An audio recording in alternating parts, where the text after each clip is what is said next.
You know, sometimes I can't help but think how spoiled we are by modern cars, right? When you look at a classic car or an old muscle car, you think, man, that's a cool high performance machine. And sometimes you get behind the wheel and it's kind of a letdown. They don't stop that great. Tire technology is nowhere near what it is today. They don't have the power that some of today's modern engines do. And never mind the fact that it might be leaking in your driveway and, you know, sloppy steering and worn out stuff. So here at the V8 Speed and Resto shop, we love to inject modern performance and reliability into cars that still look like they did, you know, when they were new, say back in the 60s. Today's example is a 1968 Oldsmobile 442. And the owner bought this car and it looked pretty nice. It was painted saffron yellow. It had an Olds 400 under the hood that had been at some point rebuilt. The chassis was pretty nice as far as the condition. It had plus size sway bar in the front. It was sporting a fuel injection unit and a 5-speed manual transmission. But overall, it looked and presented well, except it didn't perform like a modern car.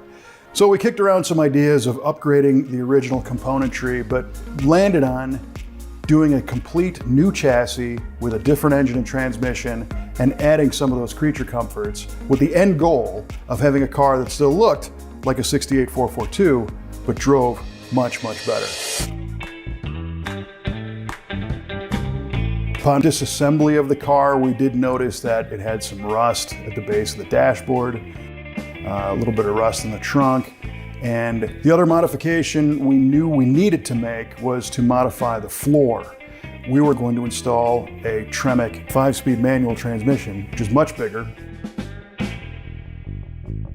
In order to sit down on the chassis, we had to modify the transmission tunnel to accommodate the bigger transmission. So we put the body in our fabrication shop and worked on addressing the rusty dashboard. Now, there are many, many reproduction pieces available for these cars, but we could not find a brand new reproduction dash panel that was ready to install. Also, we couldn't find a clean one to cut out of a different car, an existing GM car, and swap it in. So the choice was made to once again use a Chevelle reproduction dash panel and modify it a little bit so that it fit with the Oldsmobile body. And this involved cutting out the original one, drilling the spot welds, peeling it out, addressing the rust, and then making a few strips of steel to connect the dots between the areas that were a little bit different on the Oldsmobile. When we got finished, we had a repair that is basically invisible. It uses the original Oldsmobile dash vents and all that stuff, so that came out really nice.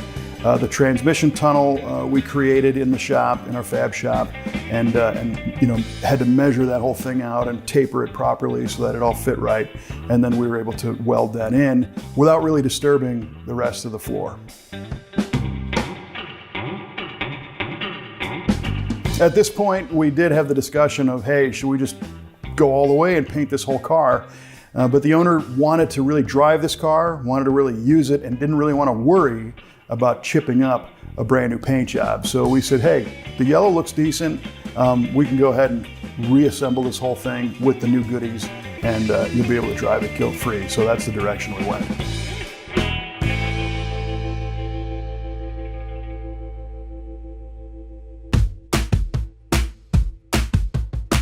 So the Roadster Shop chassis provides a number of upgrades. First, it's a little more rigid than the original stamped GM chassis was, because the whole thing is made with tubular steel members. Also, the front suspension geometry is light years ahead of what Oldsmobile did back in 1968. Of course, it has much bigger brakes. It has a rack and pinion steering unit. The coilover spring and shock combination is adjustable and much more compliant than the original. Plus you have tubular control arms in the front and in the rear, again with adjustability and much better sway bars. So the goal is to have something that corners flat but remains comfortable and compliant, but handles a lot more power. Speaking of power, we elected to go with a 530 horsepower LS3 V8. This is a brand new engine that came from Blueprint. It's got a warranty attached to it, which is really nice. Now, the original Olds 400 was painted in a copper color from the factory. So we ran this Blueprint LS3 through our paint shop and matched that copper color as best we could. Now, clearly, this isn't disguised as an Oldsmobile engine, but at least when you open the hood, you get some of that flavor of the original Oldsmobile engine. And it's coupled to a Tremec 5-speed manual transmission, utilizing a very nice clutch and hydraulic throwout bearing assembly for modern driveline. And the shifter is going to come out in the stock location as it did on the original 4-speed. So inside the car, you won't be able to tell anything happened under the hood. The engine is being controlled by a Holley Terminator X fuel injection system, which has an ECM and a harness. And we added a fuel system from Rick's tanks with a stainless tank and everything needed to feed the LS3. We always recommend in-tank fuel pumps on these kind of swaps, just because that fuel keeps the pump cool, which keeps it alive.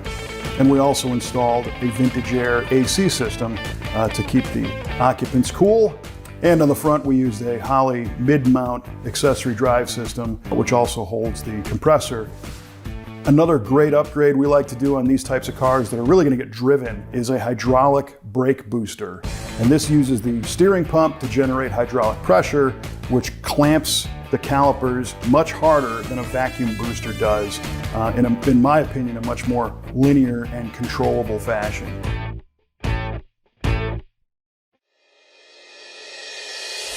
We left the interior pretty much stock except for adding a Dakota digital dash. This added gauges that still have analog needles and look the part, but have a display window so we can see a multifunction display. We can monitor oil pressure, we can monitor temperature, we can monitor fuel level, anything we need to know about the LS3 engine while we go down the road. Now, being an Oldsmobile, we wanted to keep some of that upscale character to the sound of the car. So we started at the engine with Hooker cast iron exhaust manifolds. We like these because they flow very well, but they also tuck real tight to the body and allow for packaging to fit nice. But from there back, we used stainless tubing and MagnaFlow mufflers and snaked everything around that chassis and exited with a set of original style Trumpet exhaust tips. So again, at a glance, you wouldn't know this car had anything special underneath. So at the end of the build, we measured the chassis for wheel and tire clearance and ordered a set of Foose design chrome-plated wheels. These are 18-inch and wrapped them in Nitto tires. And this way, we still have something that looks kind of reminiscent of that Oldsmobile 442 Superstock 2 wheel, but of course, they clear the big brakes and they have a much better tire. Driving this car was where the real payoff was. It is so nice to drive. Being a modern engine, it starts right away. You don't have to mess around with a carburetor or a choke or any of that stuff. It's got a nice rumble at idle, but as soon as you put it in gear and go down the road, it gets nice and quiet inside so you can have a conversation, you know, befitting of a luxury Oldsmobile. It makes great power, that 530 horsepower on tap. And you put the thing in 5th gear and go down the highway, and the RPMs are nice and low, and you could drive this thing anywhere, you know. It handles really well. The sway bars and the stiffness of the chassis and the spring rate and shock valving are all just about perfect for the car. You can move the steering wheel back and forth, and it remains in complete control. You let go of the wheel, it'll go straight for miles and miles and miles. So it kind of feels like a modern car. And that was the goal. So we were very happy with the way this one came out.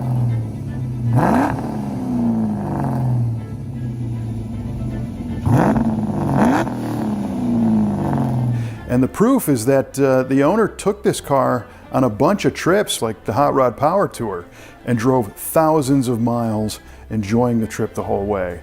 So it really says a lot about the right parts choices and installation, and how these type of things can give a classic car a whole new life and a whole new dimension of fun by making the right choices. If you have the urge to drive a vintage classic or a muscle car and really use it every day and enjoy the air conditioning and comfortable cruising and better fuel economy and cross-country range of modern technology, let us know, because we build these cars all the time and we can apply this philosophy and these parts and this technology to just about anything, which can really add an entirely new life to a vintage car and make it far more enjoyable than having to futz with a carburetor and things that don't handle well. Of course, there is a place for those too, and I like those cars as well. And that's why we kind of speak both languages here at V8 Speed Resto.